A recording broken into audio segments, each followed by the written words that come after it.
Hey everyone, welcome to day 27. And today we're going to talk about giving up. Not that you need to give up. We've just gone 4 weeks. And, for those of you who are having progress, even those of you who are of course, not having progress, it can be, difficult to sort of ascertain how much progress have you made. Are you on the way to success, happiness, etc.? And only you can answer that at the end of your journey. Or in the middle of your journey, I guess, when you take heed of what's going on. So here's just some things to check right now before we get into the last couple of days, where we summarize everything, we do some reviews, and I provide some additional tools to help you go out into the next following months to repeat and practice what we've learned thus far. So when do you give up? When do you ascertain what's going on and say, you know what, maybe I need to reapproach this. Maybe I need to do something different. The first thing is look at your values. Are they really, if you feel like you're having, progress is kind of iffy, you're not sure, take a look at your values. Are they really yours or someone else's? Now, someone may ask, how do I know if they're mine or someone else's? Okay. This is how you do it. Here's one question you can ask yourself. Ask yourself, are there things that you really want to do that if you did them, your family or friends would find it unacceptable? I'm not saying you should do that. But if the answer to that question is yes, then you need to review them. Now, I'm not saying you, based on your values, you go out there and change your life considerably or altogether. But the first step is knowing who you are. What is it that you value? What are the things that you consistently illustrate, even if they're bad? Knowing those things will help you understand, how you may even get in your way.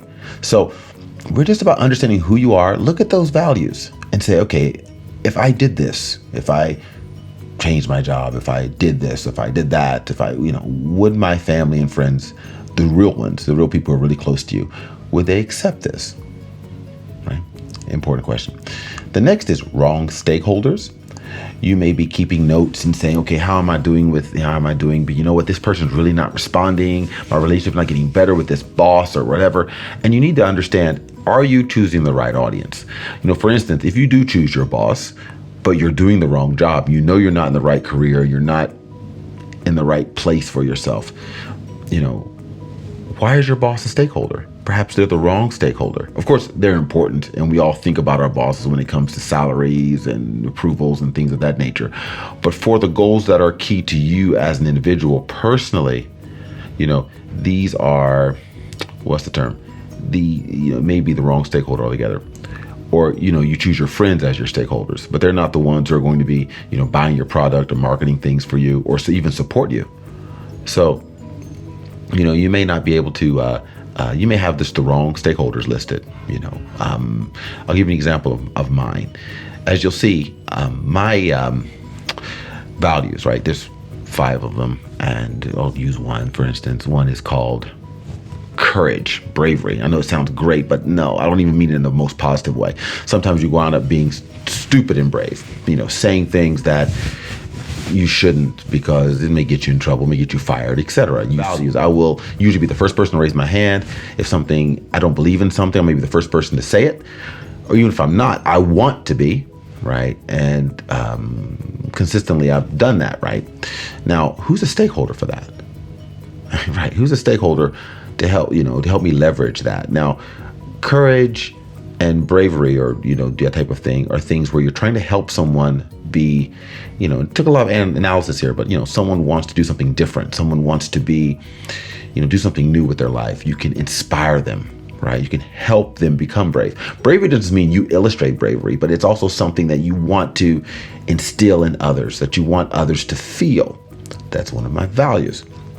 So who would be a stakeholder? Not my boss. Maybe to a degree if we want to try a new project or a new initiative, but it might be my children, making them brave to try new things, go to school in Japan, for instance, or go to school abroad, which my daughter Andy did. So, that type of thing, they're a stakeholder. Or, for instance, people I'm coaching, that's what made me think about coaching. I said, what can I do with this skill and this value? And that's this, instilling this in other people, going out and speaking to people about the challenges I've done and the risk I've taken, and perhaps inspire them. So the stakeholders were not anyone within my professional circle, but just a general audience, so to speak. So really look at the stakeholders who their behavior can really help you be successful as yourself. That's the lesson for today.